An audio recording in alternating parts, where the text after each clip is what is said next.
vous avez dans ce livre Le mobile. 3 textes sur lesquels est fondé tout le calvaire de l'homme noir sur terre.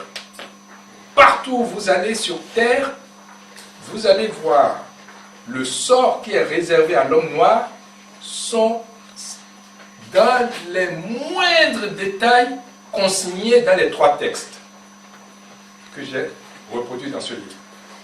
Vous avez la bulle du pape qui va jusqu'à dire que si on applique la bulle en Afrique et qu'il y ait un blanc catholique qui voudrait porter secours à un noir, il faut que ce catholique soit excommunié.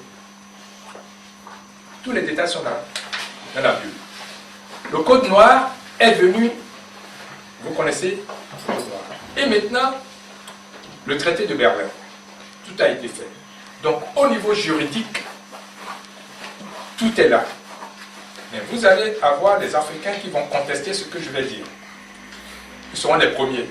Comme j'ai apporté ici, on va vous le distribuer après, les textes des avocats.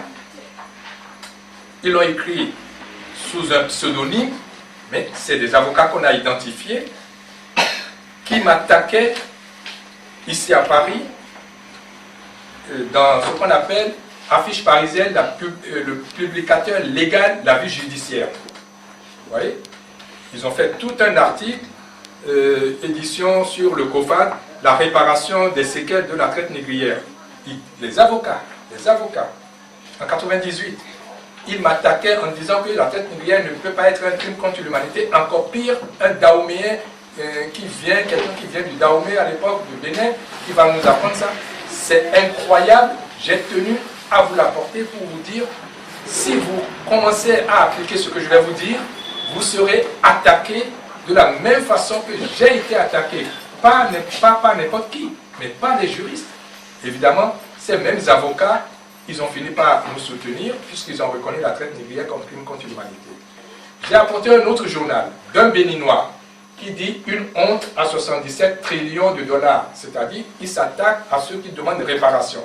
Il va dans ces balivernes que les Africains, c'est eux-mêmes qui se sont livrés, qui ont livré, qui ont vendu.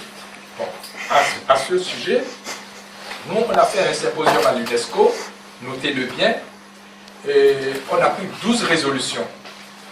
Dans l'une de ces résolutions, le COFAD se réserve le droit de poursuivre en justice tout individu ou toute institution qui dira les Africains vendent la traite négrière, ce n'est pas un crime parce que c'est les Africains même qui vendaient les leurs.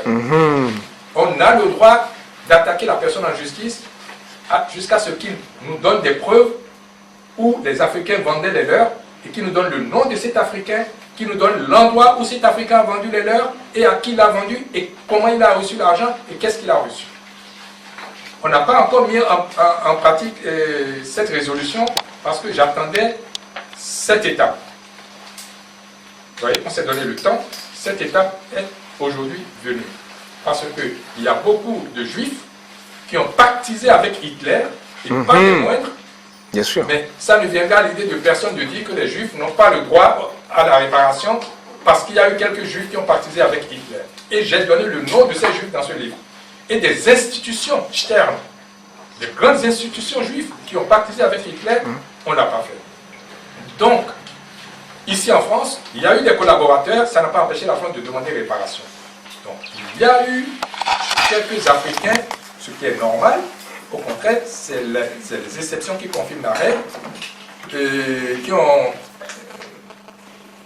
collaboré, on en trouve partout, mais ça n'enlève en rien 99,99% d'Africains qui ont combattu, qui ont résisté. C'est pourquoi nous sommes là aujourd'hui.